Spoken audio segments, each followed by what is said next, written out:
What's going on, everyone? Good morning. Welcome to the Pizza Buffet live here on the Forward Progress YouTube channel, part of the Hammer Betting Network, powered by Pinnacle Sportsbook. I'm Rob Pizzola here with you for the next hour, breaking down today's NFL sides and totals. I'm on less sleep than usual. The Pizzolas hosted a Christmas party here last night, and you can tell because I already tweeted out the wrong link for the show today. We're off to a absolutely banging start. That post got to get deleted, and I got to do a quick retweet of the actual link. Beautiful start. It's been a very active morning. I was up a couple hours ago going through news, and the screen has been lighting up all morning. Sides, totals, a lot to account for. Now, I want to remind everyone, I don't have an edge at this time. Very likely that you don't either. I don't mean that condescendingly, but we have very high limits at sportsbooks right now. The people that are betting into the market and moving the numbers are the best of the best. I'm not one of those people. I make my livelihood from betting Tuesday to Friday, NFL, but I don't think my numbers are good enough to consistently beat Sunday morning NFL. Remember that as I go through the board today, because there's a lot going on today. There's some edges that have been opened up for me where I'm opposite market. There's ones that I think have not moved enough. We're probably looking by, when all is said and done, by the end of the show today, somewhere in the range, could be anywhere from like 4 to 8 plays. 4 to 8 plays is roughly what I would say, depending on how we get the line moves. But I do want everyone to remember that I don't have an edge. 3-1 last week. I think back-to-back winning weeks after a very rough stretch of a month. We'll take it. But as always, please play responsibly. Before we get into it today, I'd ask a few things of everyone who's already in here. We've got a couple hundred watching. It'll double over the course of the show. First and foremost, do me a favor and share this link out to anyone you know that might be interested in the NFL. Throw it on your Twitter timeline. Throw it anywhere you want. But hit that share button down below. Let other people know that I'm doing a show every Sunday morning. And I'll continue doing this throughout playoffs as well. But get the word out there. It helps. It goes a long way. Second thing that's going to help a lot. Smash that like button down below really quickly. Take 2 seconds. Hit that like button. Sends positive vibes to the YouTube algorithm. And third, if you're new here, make sure you hit that subscription button down below. Subscribe here on Forward Progress. Set bell notifications. You'll get notified every single time we go live, including tonight when I'm back here with Clive Bixby. And we're breaking down week 14 that was, and looking ahead to week 15. Now, as a general reminder, I always preach line shopping here on Forward Progress. It's one of the most critical aspects to sports betting. If you are going to bet on a Sunday morning, which is fine. Not everyone's betting to earn, to make a living, anything like that. A lot of us are doing it recreationally for entertainment purposes or whatever. But if you are going to do that, at least do that with multiple sports books. And make sure that Pinnacle is one of those sportsbook accounts because of their everyday competitive odds. Over the course of this show, I go top to bottom, rotation number order, and you will often see, as I bring up the full screen and the full odds board, Pinnacle is going to have the best price in market on one of the sides or one of the totals, and that's going to extend to props, team totals, whatever else you're betting. All of this adds up over time, even if you're betting recreationally. Save yourself money, win yourself extra money, whatever it may be. Make sure you're getting the best of the number. Bet smart, bet Pinnacle, your trusted sportsbook for the past 25 years. And if you do sign up to Pinnacle in Canada, use code HAMMER when doing so, as it does help support the show. You must be 19 plus, not available in the US. And as always, please play responsibly. I'm going to start people's comments on the side. Appreciate all the chat and everyone here that's going right now. I will answer questions over the course of the show. So if you do want to get in and ask questions, make sure you do that in the chat. Also, I try not to be checking my phone nonstop over the course of the show. I'm waiting for a Joey Tunes play right now. that's about to go out, but I try not to check this as much. I try to be dedicated to doing the breakdowns. If you see any sort of breaking news, any finalized stuff, drop it in the chat. It goes a long way for myself and for the rest of the people who are following in real time. New Orleans Saints, feed me. -4.5. Okay, we're going to talk about that game. We're going to talk about all the games. Sunday games only. For Monday, I don't have strong opinions, so I'm not going to go nuts with them.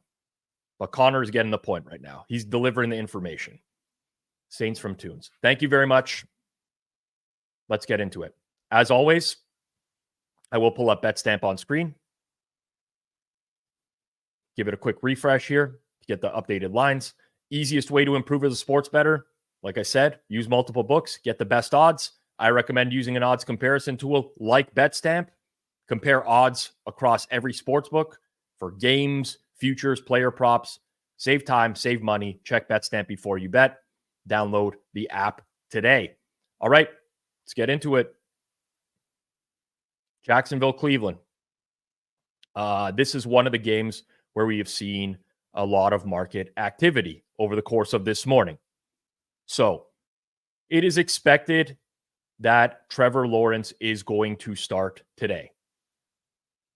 It's not official yet, but he showed up at the stadium wearing some sort of sleeve on his ankle. It's suspected to be a high ankle sprain, similar to what Patrick Mahomes was dealing with in the playoffs last year.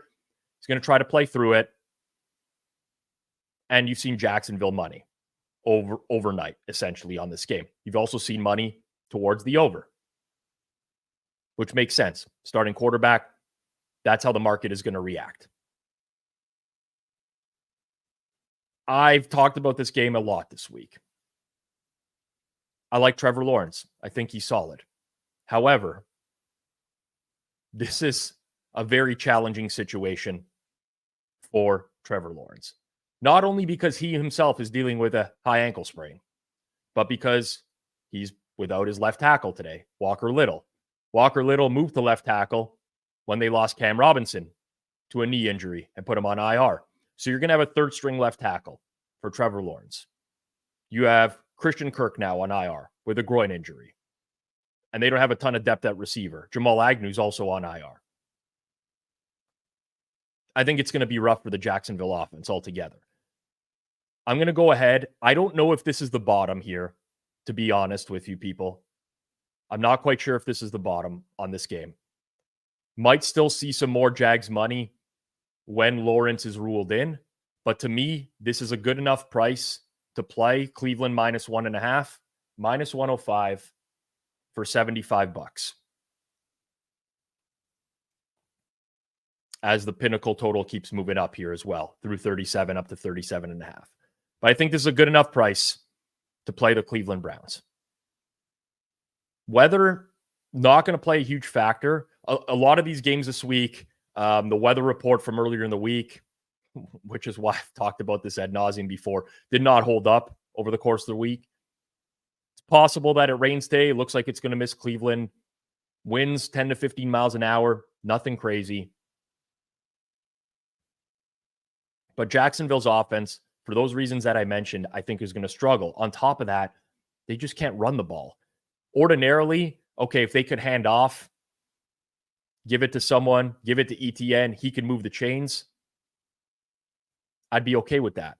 But if you look at Jacksonville's two heaviest run concepts, inside zone, man duo, they have a success rate of 31% or worse on these. They just can't run the ball on anyone. They can't. The most interesting thing about this is, as bad as they've been running the ball this year, they've played the fourth easiest schedule of run defenses this season.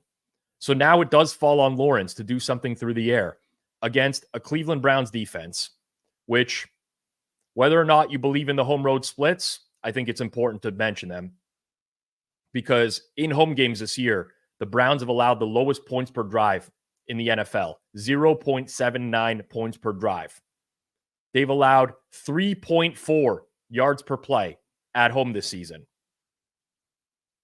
If the season ended today, that would be the best defense of the century. 3.4. yards per play at home. To put into perspective, 5.9 on the road. Now, do I think the splits are going to be that staggering for the remainder of the season? I don't know. But I think there's something here. The Jags, when they've stepped up against top-level defenses, whether that's San Francisco, Kansas City, they couldn't move the ball. Now you got a quarterback on a high ankle sprain without left tackle, without wide receiver 2. That's an issue. For the Browns, we technically don't know how this is going to break down for them at quarterback today. I expect Flacco to start with some DTR worked in there, in some other packages as well, which I've kind of like. Not that I'm a big fan of DTR. I think he's really struggled this year, but I like keeping the opposing defense a little bit off kilter, so to speak. But I can't get to this number here. So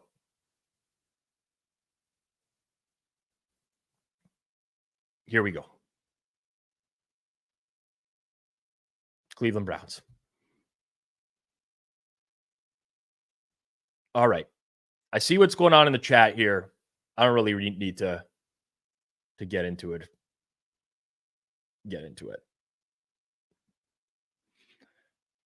Talked about the weather stuff a million times already.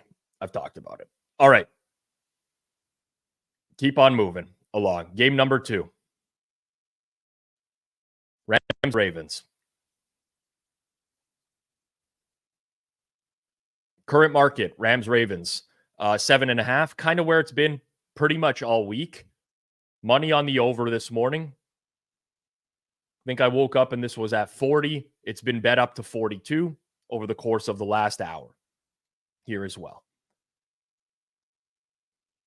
I don't have a super strong opinion on the game. As with a lot of these games, I will discuss the weather in the early going. Winds don't look too bad for Baltimore today. That doesn't mean, though, that it's going to play optimally. It looks like it's going to rain pretty much the entire game. And a lot of this is like the red cloud moving over the radar. So heavy rain. Sloppy game. Probably see both teams try to run the ball a ton. And I don't think we're going to see a ton downfield in this game.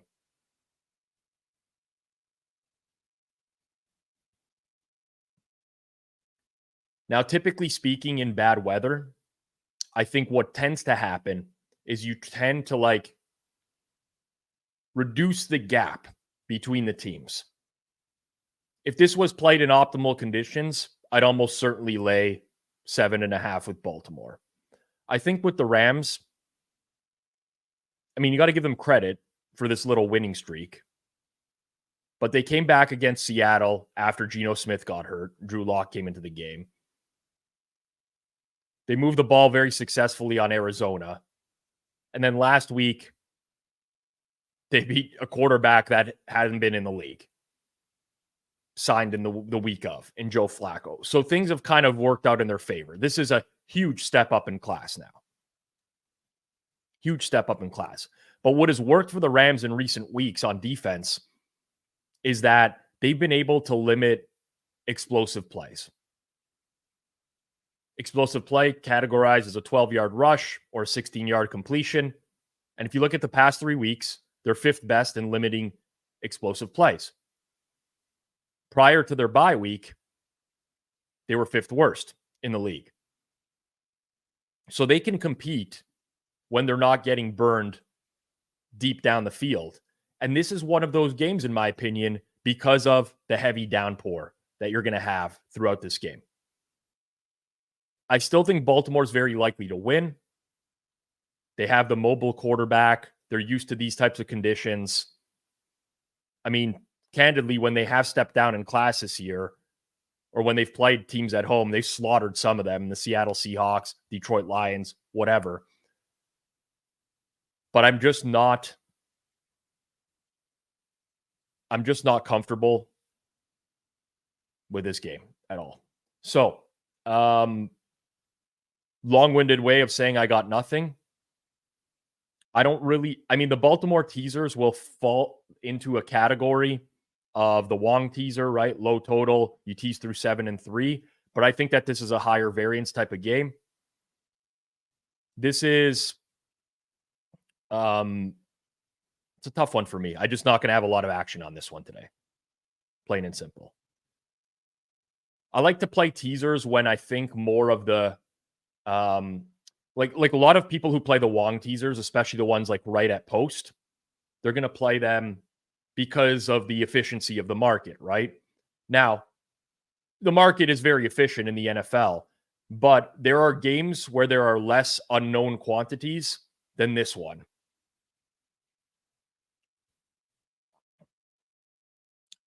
Noon game for a West Coast team has not mattered in a long time. In fact, the market is overcorrected on noon game for a West Coast team. Used to be a thing. Early game for a West Coast team over the last half a decade has actually been very profitable if you play that team, which is why I don't kind of look at this stuff anymore, because once these trends become a thing, then everybody jumps in on them and the market tends to overcorrect on them. I'm going to keep going here. Lions and Bears.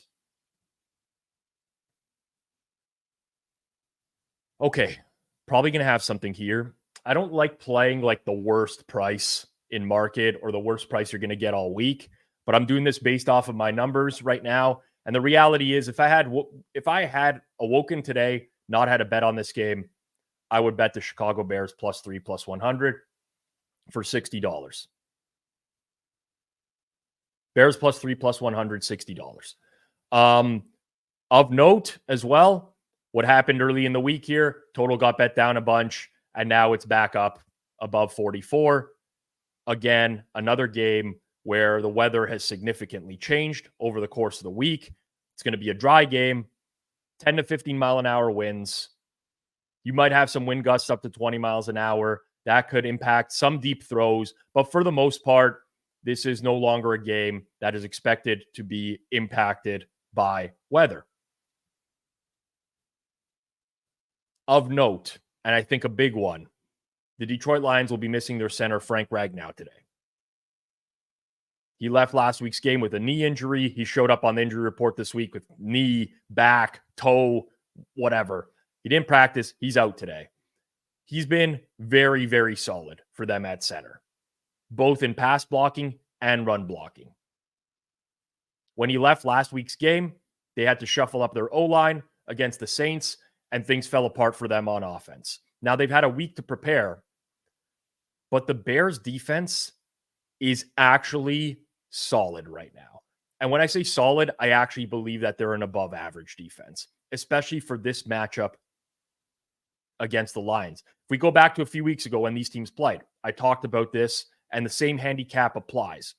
But the schemes that the Bears play on defense tend to work in their favor against Jared Goff.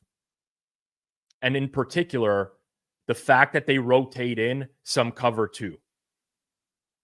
Cover two is kind of obsolete nowadays in the NFL. It's getting played less and less. Most defenses are cover three defenses nowadays. And they play like a ton of cover three. Some teams playing like 55, 60% rates of cover three.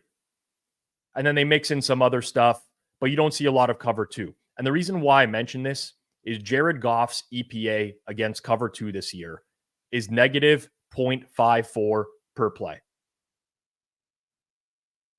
That's 37th in the NFL. It's terrible. He threw 3 picks last time against the Bears defense. Now, some of those were cover three looks. However, they know how to get him off of his game. Then you have Justin Fields on the other side of things, who struggles versus zone, above average versus man. Detroit plays an above average rate of man. They play a below average rate of zone. But on top of that, the Lions struggle at defending mobile quarterbacks. And this has been the case for them for a long time now. All in all, I think the way these teams are trending, injuries, there's a little bit of value in the +3, +100.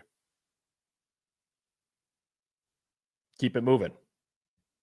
See a lot of chatter about Jalen Hurts not playing. There's No, that's not true. That's not true. Unless something has significantly changed, no. Most certainly not true. Keep it going here. Carolina, New Orleans. Got the Joey Tunes feed me right at the start of the show. New Orleans -4.5, -5. Same type of deal. And that's been bet up to this spot. Lots to break down in this game. Obviously in a dome, so we don't have to talk about the weather. But injury reports for these teams, in particularly for the Saints, have caused an absolute mess.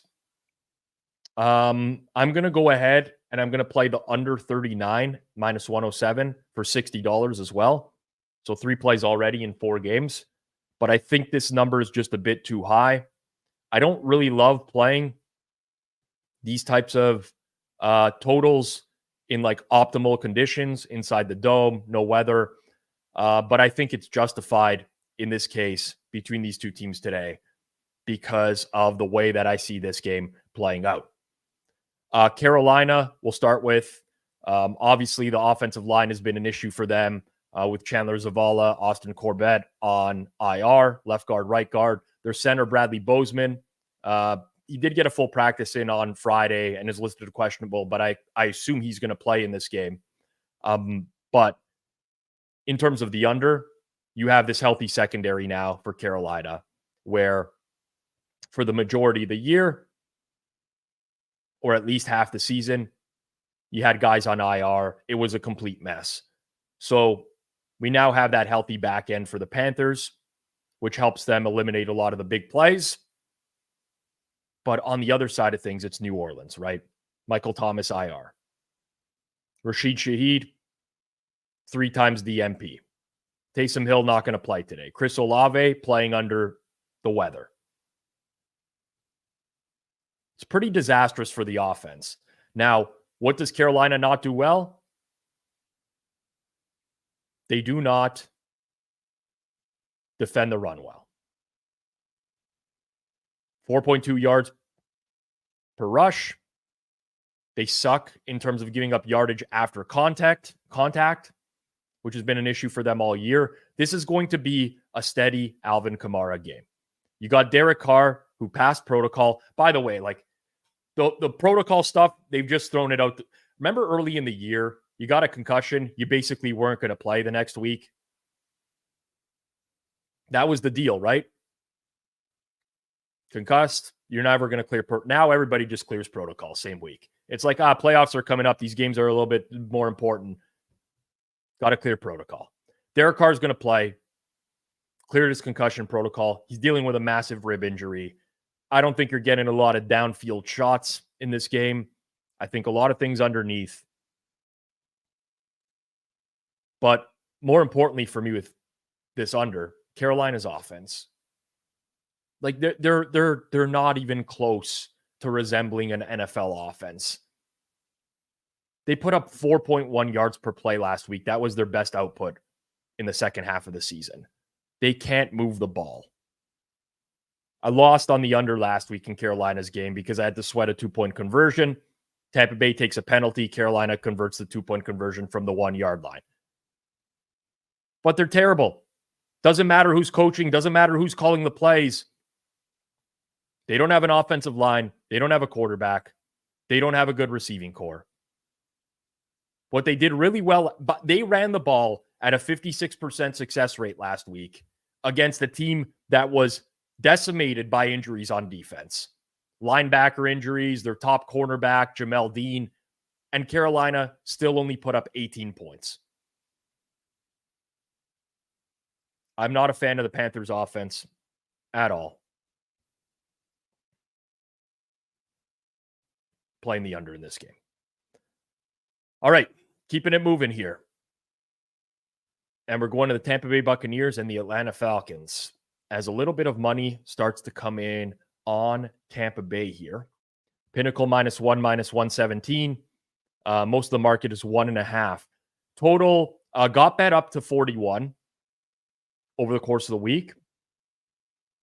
And stuck there. And what's very interesting to me is that it's stuck there even on the news yesterday that AJ Terrell had cleared concussion protocol. Surprise, surprise. And he's going to play. I'm not going to spend a ton of time on this game. If you're at a book that's giving you 1.5, 2.5, whatever, and you can tease the Bucks, I think that's a pretty solid teaser play. I don't think that there's strong blowout potential one way or another. However, I think that this market is right. I made the Falcons in the range of 1.5-ish total, right around where we're at right now.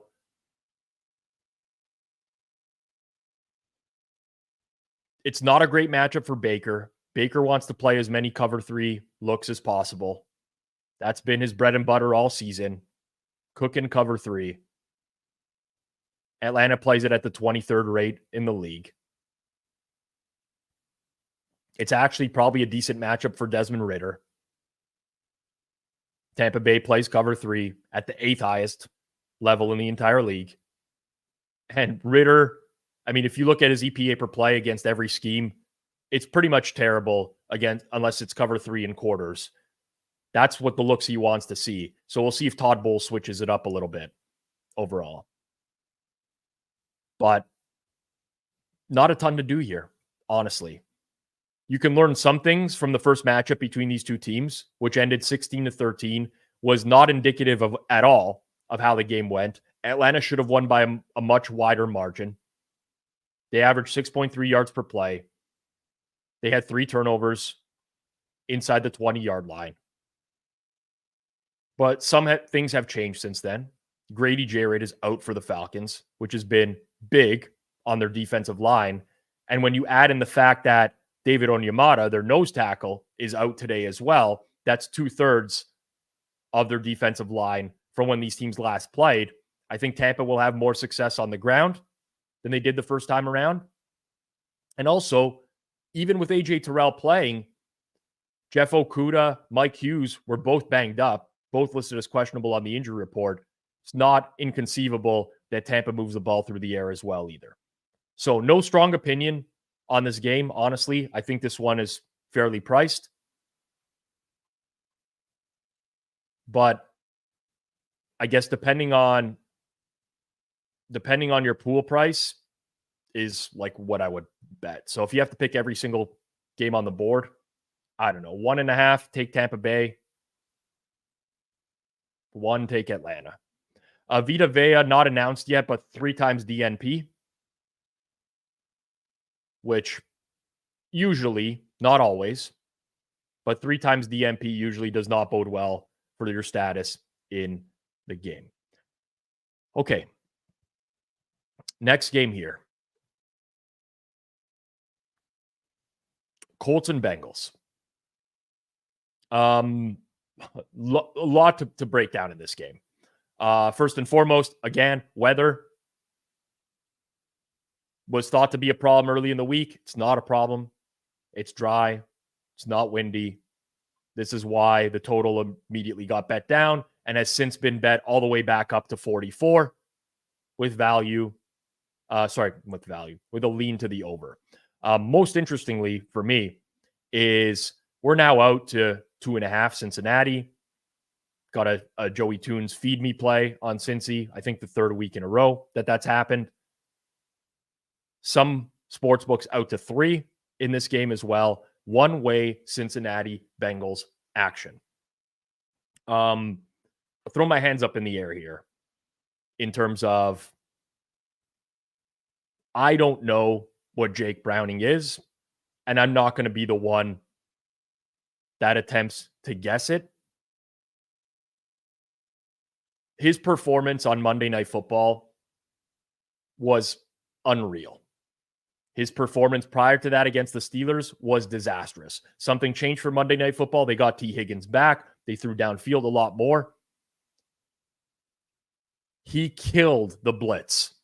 Jacksonville brought 12 blitzes. He went 8 of 12, 151 yards and a touchdown. He's been very good against the blitz overall this season. Now, the Colts are not a blitz-heavy defense. So it'll be interesting today. I like what I saw out of Jake Browning quite a bit, to the point where I think that he's more likely to be closer to last week's output than the previous week. First week, the start at Pittsburgh, home to Pittsburgh, I should say, but tough spot altogether.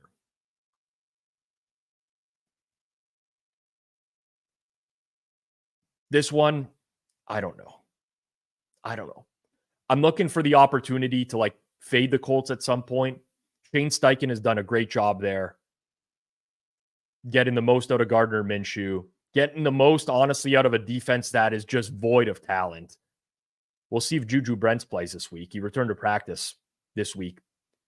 I don't believe he's going to play, but that would be big for them at corner. Ordinarily, I mean, honestly, with the threes that are on the board, I don't have a three available to like what I'm locking in here on the show, but I would play the three minus 115 on the Colts. There just cannot be enough separating these two teams right now. Juju Brent's out. Thank you very much. The total, I agree with the move to the over, but this is kind of like my stop point here now. Don't want to take the over 44 in the minus 115 range. Just nothing else to do here, but very, very, very close to being Colts playable. I mean, that plus 133 money line at Pinnacle is just staring me in the face as well. Maybe I'll come back to it at some point or another. I think that's a high variance game as well. Also, another game where like some people will want to use a teaser play on the Colts. It's not one that I would use. Again, if you're going to lock in a teaser at post and go through 3 and 7, you want some confidence in like that closing number being accurate. I think that this is a high variance game personally, because we don't know specifically what's going on there. Okay. Out of nowhere here, no Denzel Ward, which is a little bit disappointing. Vita Vea out, Denzel Ward out, Amari Cooper in. It's a little bit annoying. Probably would have played a smaller bet on Cleveland than I did, but not much. Okay, we'll keep it moving here. I mean, it is kind of crazy. The Colts can win 5 in a row today. Just a random tangent right now, but I was looking at the Coach of the Year market earlier this week. How, like, Steichen to me has done a monumental better job than DeMeco Ryans. I don't even know how it's a conversation right now. I know the Colts have played an easy schedule, but they lose QB1. They go to Gardner Minshew. They have no defense. Honestly, it's one of the most talentless rosters in the entire league. Like, DeMeco Ryans has CJ Stroud. Weapons on offense. And honestly, I would argue he's not getting the most out of those. And that brings me to the next game here. Lots of Jets money this week. Just flood of Jets money. Pinnacle's number right now is kind of like a in between a 3 and 3.5. And you see the market painted at different numbers as well. Total in the game, 33.5. Pretty low. Obviously, this would be a weather game. And it is. Should rain for a lot of this game. There's possible thunderstorms in the area. We did see a delay, 2 delays in Pittsburgh last week or 2 weeks ago. It happened. I don't remember when. I'm horrible. My memory's bad. But could see something similar to that. Wind gusts up to 30 miles an hour. I mean, it's just a bad weather game. It's going to be wet. It's going to be windy. And that's why you have a total of 33.5 in a game that involves CJ Stroud. I don't have a lot to do here in this game. Again, whenever you get these types of bad weather games, it brings these teams a little bit closer together. The Jets suck. Zach Wilson is an upgrade for sure. And some of the market reacted to Zach Wilson starting because Tim Boyle, I've seen it that bad before, but like he should never see the field as a quarterback again in the NFL. Zach Wilson, he can do some good things occasionally. So he's an upgrade. But when I say it brings these teams together, you have Tank Dell out. You limit the downplay ability for CJ Stroud, and that makes the Texans a lot more ordinary because they can't really run the ball successfully. I mean, they run a ton of these man duo concepts, double teams, get to the second level. They do that only at a 33% success rate. The Jets defend that really well. So if this turns into one of those games, and believe me, the Texans do this a lot, where they run early on early downs, I don't know that it's going to work out all that well for them.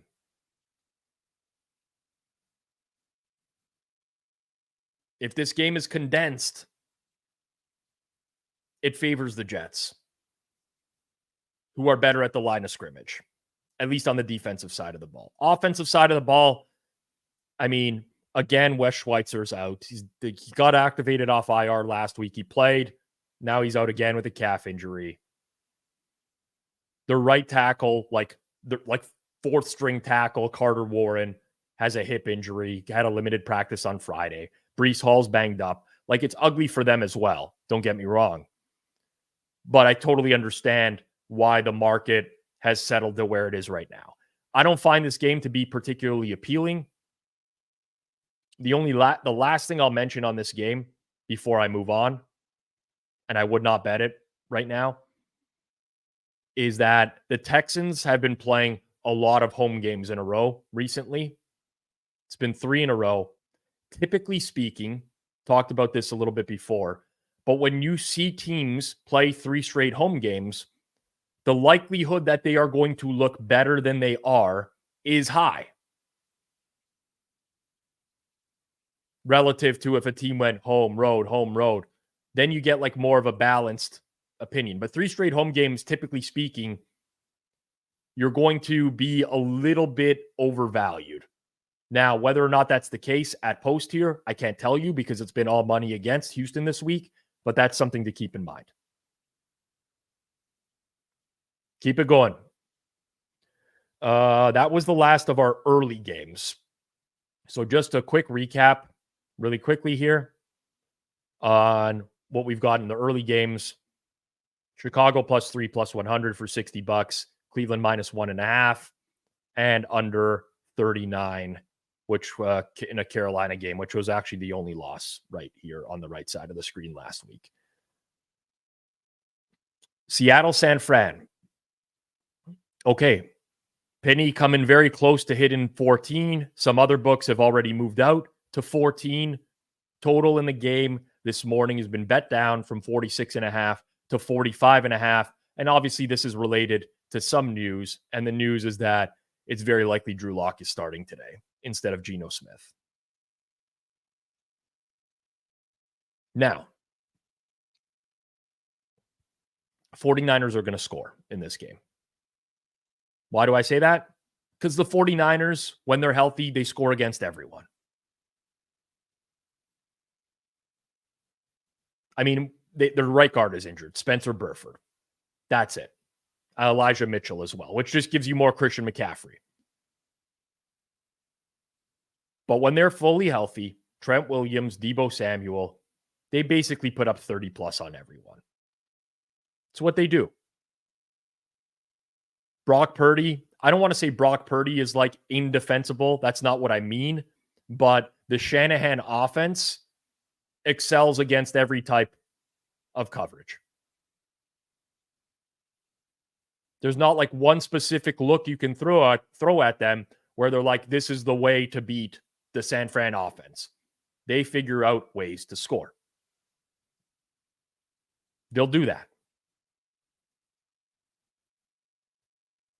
Drew Lock is a downgrade to Geno Smith. I think that goes without saying. We saw him come in relief of Geno Smith a few weeks back. Probably would not have lost the game against the Rams if Geno stayed in. However,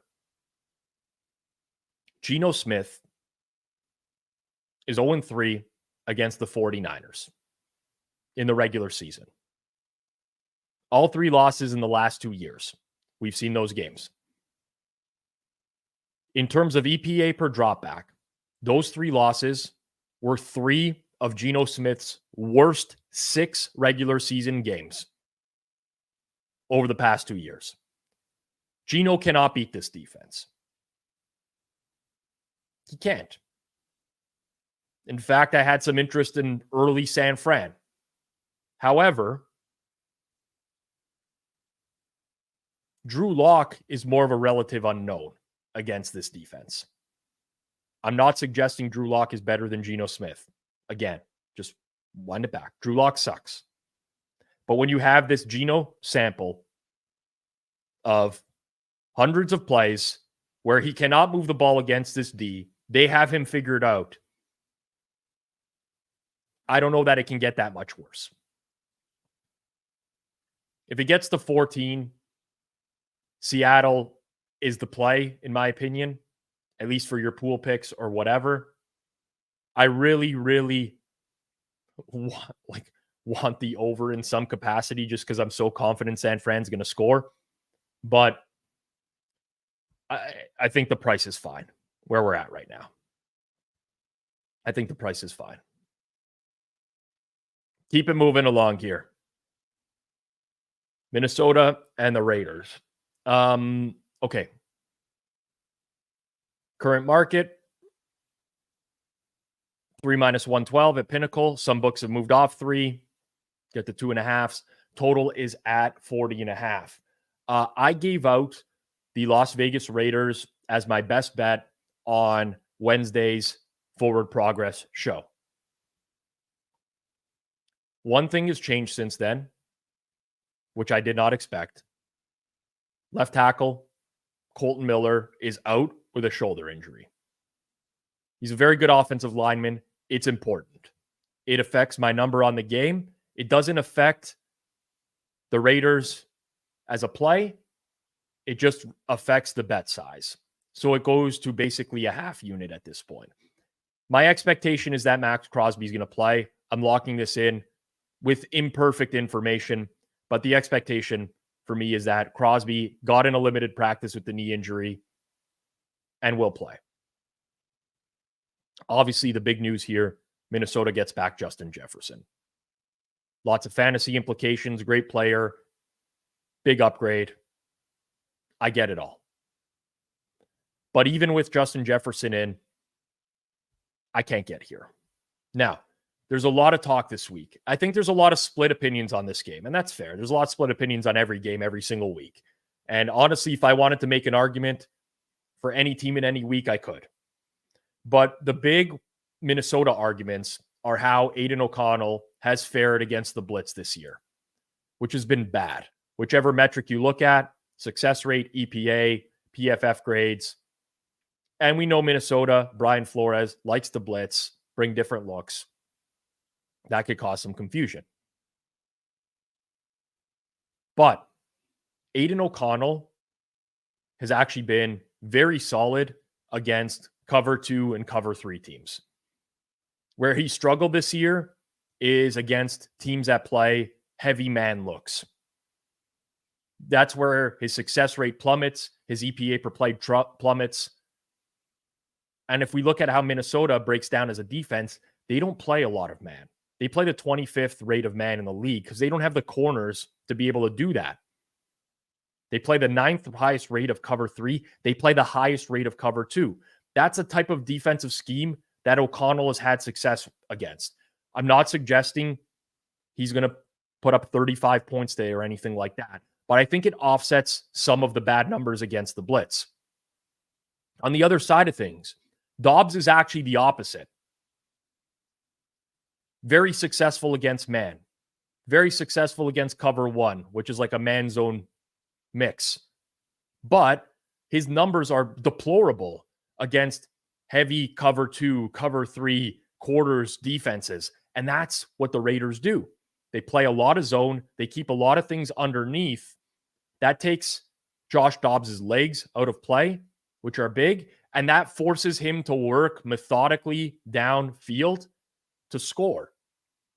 And he's just not the quarterback, in my opinion, that's going to do that regularly, especially in the red zone as well. To me, Josh Dobbs is a backup quarterback. I mean, he is. But stylistically, I like the matchup for Las Vegas overall. Next game, Denver and the Chargers. Okay, Chargers dollars today. Chargers money and the money on the over. Okay. We're here now. I'm going to have to play Denver now at this price. I kind of want to fade both of these teams, to be honest. Wish they weren't playing each other. What are you going to do? But now we're at the point here of the Chargers needing to win by 4 to cover a spread. $80. Actually, you know what?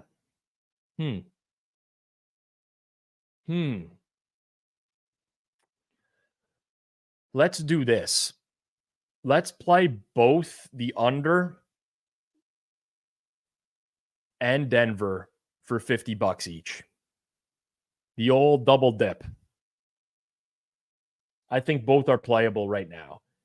I slightly prefer Denver than the under, but I do like both at current market prices. Oh, what do we got here? Denver +3 is moving in real time. +3 -107. Gonna have to take it. Let me just make sure that I'm not double tracking this and then have to email customer service to delete or something. All right, go back to Denver here. All right, got them both.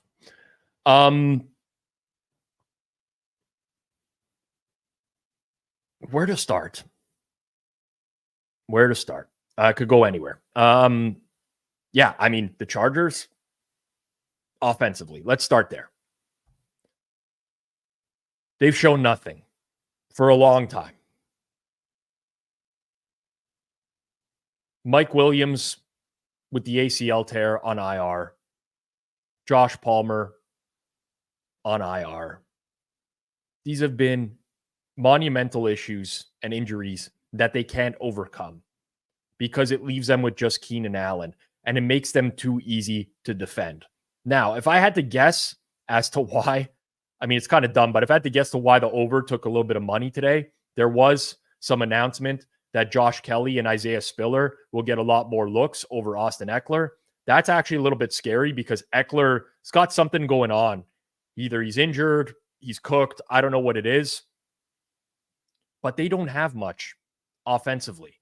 And most importantly for me with this particular matchup is, again, I think I look at schemes a lot. Which teams run certain schemes successfully? Denver is a very good cover 3 defense. And Herbert struggles against cover 3 relative to all other schemes. Herbert's EPA per play this year against cover 3 would be 21st in the league. Every other scheme, he's above average. Denver plays this at the 6th highest rate in the league, and they've done it very, very well in recent weeks. I think the blueprint is there.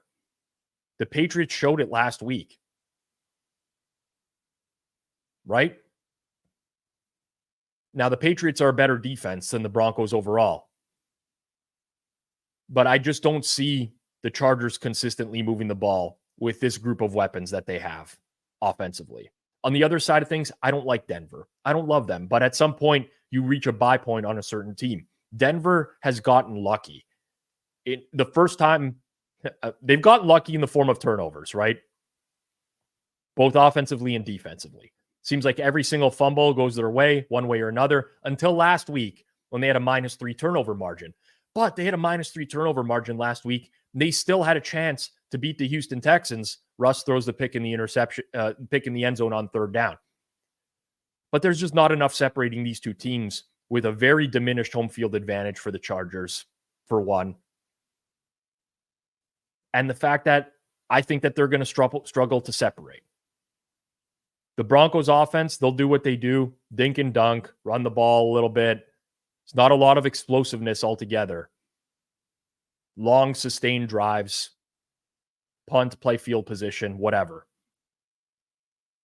But it's a little bit too much of a gap for me. Keep it going. Bills and Chiefs. Bills money this week.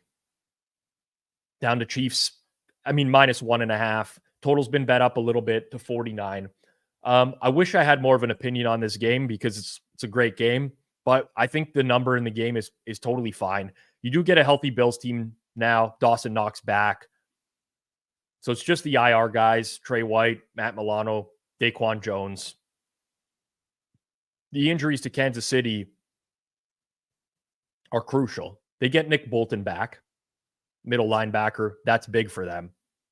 They lose Drew Tranquil, who got that bad concussion last week. They lose starting safety Brian Cook, suspected broken ankle there. Isaiah Pacheco out on offense, left tackle Donovan Smith out as well. All these things factored into the equation, and I get to this exact range on the game. That's it. I'd love to give a more detailed breakdown, but I honestly think that this line is just bang on. I'm at not even a lean onside or total. I think this one is just in a correct spot. Sunday Night Football. Eagles, Cowboys. Okay. Another double dip here. We're going to go double dip. Eagles plus 3.5 over. $50 each. Lots of plays today. Lots of small plays.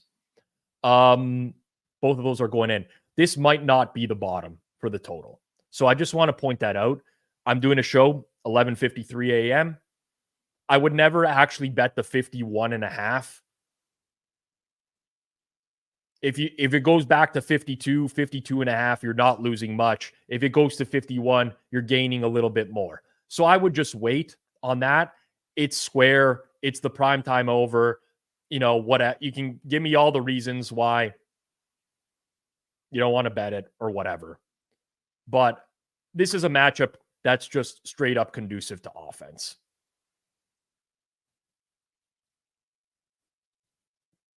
Lots of explosive plays, big play potential for both teams. Both teams who go pass heavy in neutral great game scripts. Both teams who play fast when trailing. Square over, give it to me. Give me the Eagles 3.5. Give me the hook. I talked about this when Dallas Goedert went out for the Eagles and how I thought that he's one of the more underrated players in the league, worth more to the spread than people would realize. He's not the only tight end. There's a few others, George Kittle, Mark Andrews, stuff like that. But it's no coincidence for me that the Eagles offense struggled a little bit more once Goddard got injured. And it's because their other tight ends are not as good. 3 games since Goddard's been out, they've got 2 catches from tight ends. They've had to force to wide receivers. He's a big third down target. It changes the offense substantially in a big way.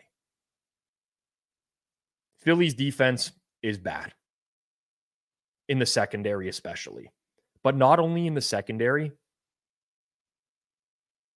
If you look at the Eagles pass rush recently, since week 8, Philly is 28th in sack rate in the league. 4.4% sack rate. Massive difference from earlier on in the year. So they're not even getting home right now, which is a problem. Dallas, on the other hand, big boomer bust defense, but efficiency-wise, they haven't been good all year. Their pass defense especially. They generate a lot of their EPA through Deron Bland touchdowns, basically.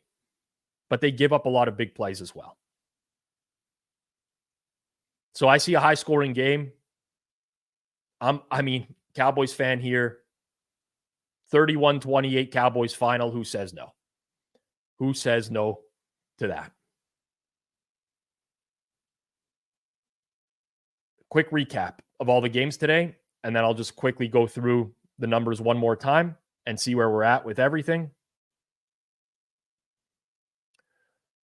Bears +3 +100, $60. Browns -1.5. That's starting to move a little bit now. I like the under, Carolina, New Orleans. Again, look at the bet sizes. They're all small bets today. This is actually very unusual that I don't have like one thing.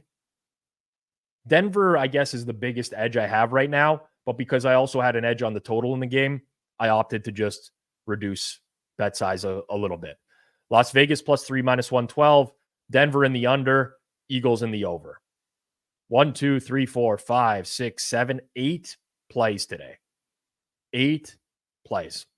I'm going to keep it going here in terms of just recapping and looking through the board one more time. And then I'll hang around for a few minutes to answer any questions that anyone might have. So Cleveland, as I mentioned, starting to get bet out a little bit here. Taking some money. Rams, Ravens just holding still. Pinnacle now juiced a little bit to the under here. Again, it got bet up to the over this morning. Maybe a little bit of buyback in the next hour before game time. Lions, Bears still hanging around at 3. Total's been bet up over 44. Key number. Not surprising considering the weather reversal in that game. Panthers took some money yesterday. Saints took some money this morning. Looks like two-way action on this game. I like the under at 39. Tampa, Atlanta. I think this line is where it needs to be. Pretty solid number all around. Indy and Cincy. This is the one that I didn't lock in, but I have a very strong lean to the Colts, especially if you can get a 3 at one of your books, because then you're asking Bengals to win by 4, win by margin. I don't like the Bengals defense enough to be able to do that consistently. Market has bet this towards the over as the weather situation has improved this week. We talked a little bit about that on Forward Progress on Wednesday, Best Bet Show, but that makes a lot of logical sense to me. Houston and the Jets, no strong opinion here. Obviously, if these were better conditions, I'd be very interested in the Texans in this one, but I think the weather is conducive to the Jets being able to keep this close or possibly win the game. Seattle, San Fran, trending out towards 14. In all likelihood, Drew Lock starting. If he doesn't, you're dealing with Geno Smith and a groin injury against a defense that he's never been able to move the ball against. Think this number's fine. Very interested. I don't lock in team totals here, but team total for San Fran, 28.5 -123. I honestly like that bet. Again, I'm only tracking full market sides and totals, but I do think San Fran is going to score rather easily in this game because they do score rather easily against everyone when they're at full health. Minnesota and Las Vegas, I like the Raiders. Small lean to the under here, but the Raiders are the play for me there. Denver and the Chargers on the Chargers steam today. I think Denver +3 is a buy, and I think the under 45, is a buy. Buffalo, KC, very accurately priced. Hope it's an entertaining game. Eagles, Cowboys, Eagles and the over for that game. All right, I'll hang around here a little bit more. Favorite prop play. I can't give one because I didn't play much this week. I hosted a Christmas party with the wife yesterday. Had to do a lot of work around the house. You know how it is, guys. Sometimes you just got to take your lumps and say, I got to do it. AJ Brown, anytime touchdown score, reeks of a solid bet for me today. And that answers your question, Steve. How cheap of a Indy +3 for you to play? I see -119s.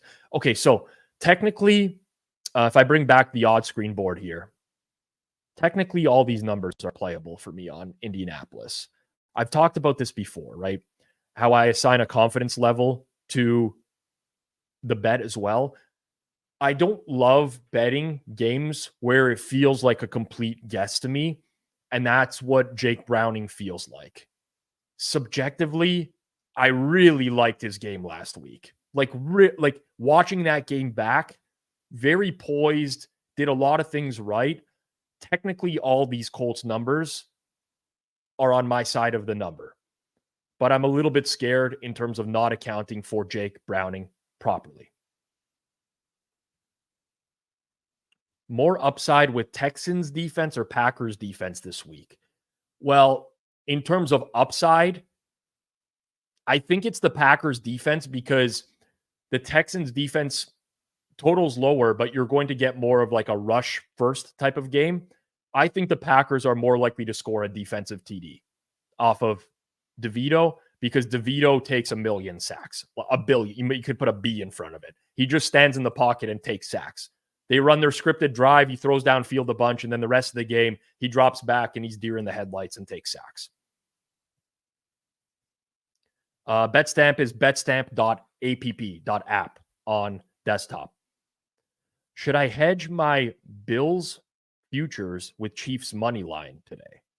I don't know. I don't like to hedge, generally speaking. There's some arguments to be made for situations where you would hedge.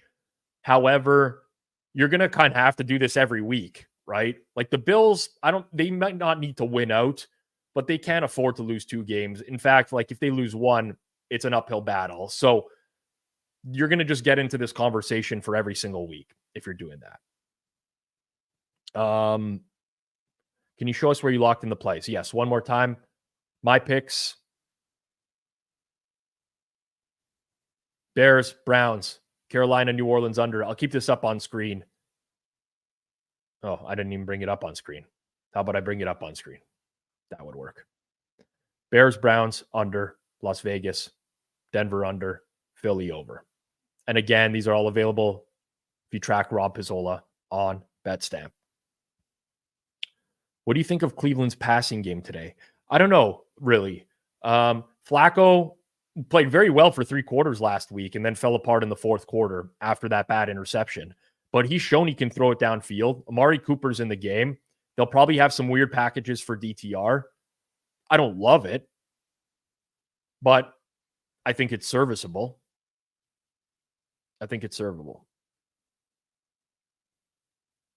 This, like, I know he's had like the 100-yard rushing games against Detroit before, but God, man, we're getting into like some egregious territory. 60, I cannot bet the over 60.5 on Justin Fields, honestly. I still like the Miami over a little bit. Nothing crazy, but I mean, Penny's at 47.101 right now. That to me is like a 0.5% edge on Miami over for tomorrow night. I have promoted Ghost. They have the best concert production.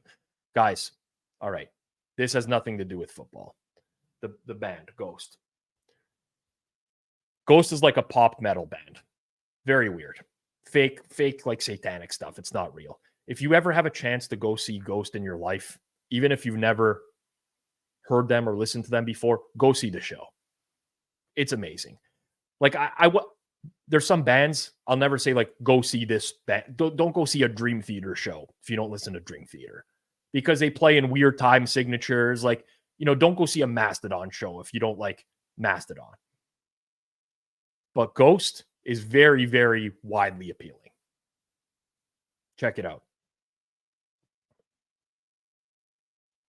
All right. I think that's it. I don't know, Joey, if you're trolling me. I've showed the page with the locked in plays like 100 times right now. I don't know how many more times I could show this page. It's been showed 100 times already on the show. Bills teasers or based on total, do you view it as a high variance game? I actually, so like, here's the thing, right? The total's 49. It's a little bit high for what you would want for like a standard teaser. But I actually don't think that there's a lot of scenarios where the Bills or Chiefs get blown out. I think like the range on this game is way shorter than an average 49 total. That's my personal opinion. I don't hate Bills and teasers. I don't.